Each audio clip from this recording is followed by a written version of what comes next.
Hello, today in the lesson we are going to solve two more equations. In previous lessons we learned how to solve equations and how to apply the algorithm to solve equations. But today we're going to look at a slightly different equation. And this is an equation when the variable is written in parentheses. A minus 8 times a minus 3 equals 0. What in this case and what actions can we take to solve this equation? Of course, when you're in high school, you'll learn to open parentheses and solve quadratic, cubic, and higher degree equations. But right now, I want to apply one algorithm that will help us solve the equation like this. What do we see? We see two multipliers in parentheses. In order to solve this equation, we will remember the properties of the product and pay attention to the fact that this product is equal to 0. But let's write down this property. When the product of two numbers or two expressions will equal 0, only when one of the multipliers will equal 0. In math, this property is written as follows. If one of the multipliers is 0, and the second multiplier is written as a number or an expression, I'll write it as b, then in this case the product will be 0. If the first multiplier is written as a number or an expression and the second multiplier is 0, then this product is also 0. This property can be applied when 3, 4 or more multipliers are written down. If I write down 3 multipliers, a multiplied by b and multiplied by 0, then in this case, this product will also equal 0. So the product will be 0 when one of the multipliers is 0.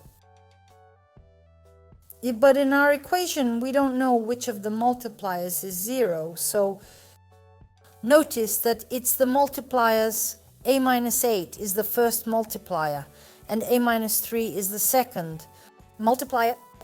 And one of these multipliers must be 0 for the product to be 0. Then in this case, with this multiplication sign, our equation is split into two parts, and then we can write that a minus 8 equals 0. We assume that this particular multiplier is 0. And when does it equal 0? When a equals 8. Or the second multiplier could be 0. A minus 3 equals 0, and then in this case a will equal 3. Thus we get two roots in this equation.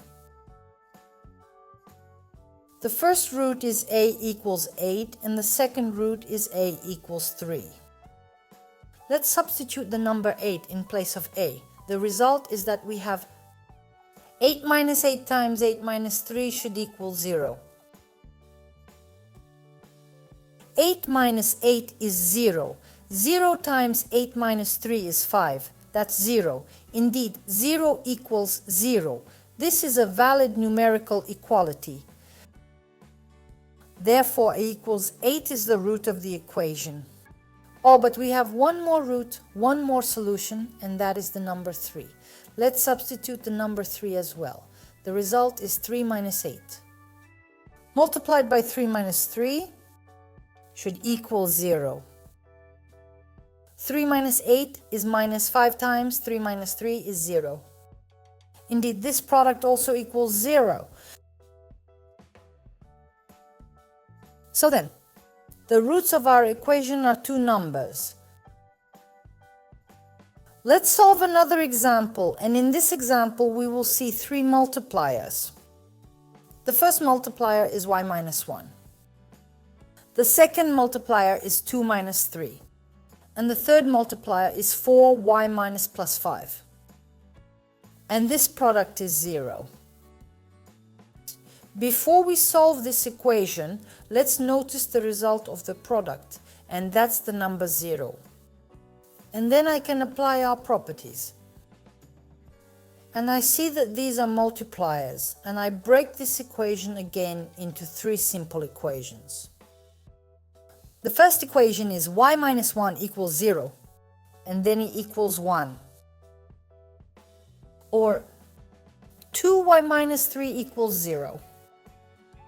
And then 2y minus 3 equals 3. And y equals 3 too. And 3 second is 1.50. And there's another root of the equation, which is 4y minus plus 5 equals 0. And then 4y minus plus 5 equals minus 5. And then we equals minus 5/4. That's a number. This fraction can be written as a decimal. Let's write minus 1 whole. 1/4 is 25 hundredths.